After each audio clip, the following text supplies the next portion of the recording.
보복 공격을 예고했던 이란이 오늘 새벽 이스라엘로 무인기와 미사일 300여 기를 발사했습니다. 이스라엘이 시리아에 있는 이란 영사관을 폭격한 지 12일 만에 보복 공격에 나선 겁니다. 이스라엘은 10살 어린이가 중상을 입는 등 일부 피해를 봤는데 즉각 재보복을 다짐하고 있습니다. 국제부 취재기자 연결합니다. 권영희 기자. 네, 국제부입니다. 네, 이란의 공격이 일단 끝난 것으로 파악됐죠? 네, 그렇습니다. 우리 시간으로 11시쯤 이란의 공습이 일단 멎은 것으로 전해졌습니다. 이스라엘군이 대피 명령을 해제했는데요. 이란의 공격은 3시간 정도 이어졌습니다. 폐쇄됐던 이스라엘 영공이 다시 열렸다는 소식도 들어왔습니다. 공습이 시작되는 순간의 화면을 보면 아직 동이 트기 전 예루살렘 상공인데요. 빛을 내는 물체들이 빠르게 날아가는 모습이 보이고 하늘에선 폭발음이 이어지고 있습니다. 이란 측의 공격, 그리고 이스라엘의 방공 요격망인 아이언돔이 작동하는 모습으로 보입니다. 이스라엘 당국은 이번 공격으로 10살 어린이가 크게 다쳤다고 밝혔습니다. 이란 매체는 이스라엘 네게브 공군기지에 심각한 타격을 입혔다고 주장했습니다.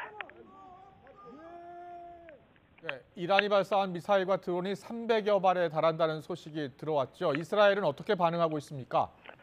네, 이스라엘군은 이란이 미사일과 드론 300여 기를 발사했고 여기에 즉각 대응해서 계속 요격했다고 밝혔습니다. 처음엔 100여 기로 알려졌는데 크게 늘어난 수치입니다. 이스라엘군은 미사일과 드론 대부분을 국경 밖에서 처리했다고 설명했습니다. 이스라엘 총리실은 이란의 탄도미사일이 예루살렘에 있는 성지들까지 겨냥했다고 밝혔습니다. 하가리 이스라엘군 대변인은 영공에서의 위협을 면밀하게 추적하고 있다며 무인기 등을 요격하기 위한 방공망을 가동했다고 설명했습니다.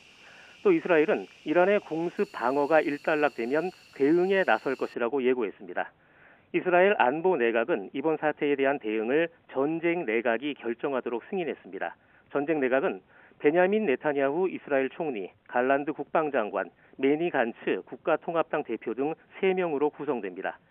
네타냐후 총리는 이미 우리를 해치는 세력은 누구든 해칠 것이라면서 강력한 보복 방침을 밝혔습니다. 이번에 공격이 이루어진 건 보복이라는 게 이란 측의 주장이죠? 네, 그렇습니다. 이란은 지난 1일 이스라엘이 시리아에 있는 이란 영사관을 공격한 것에 대해 보복하겠다고 그동안 계속 공언해왔습니다. 실제로 12일 만에 보복에 들어간 건데요. 이번 공격은 이스라엘의 범죄 처벌을 위한 것이라면서 진실의 약속 작전이라고 이름을 붙였습니다. 이란 현지에선 이스라엘 공격을 환영하는 강경파들의 집회가 열리는 등 고무적인 분위기입니다.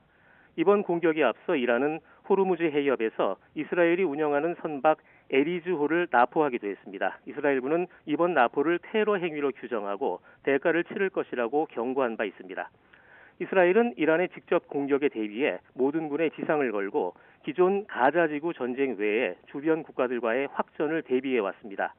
이란의 지원을 받는 레바논 무장 세력 헤즈볼라도 때맞춰 공격에 가세하면서 골란 고원에 로켓을 발사한 것으로 전해졌습니다. 네, 중동에서 확전이 우려되고 있는 그런 상황인데요. 국제사회도 즉각적으로 반응하고 있죠? 네, 이스라엘과 동맹을 맺은 나라에서 모두 공습 피해를 막기 위해 돕고 있고 성명도 잇따라서 발표하고 있습니다.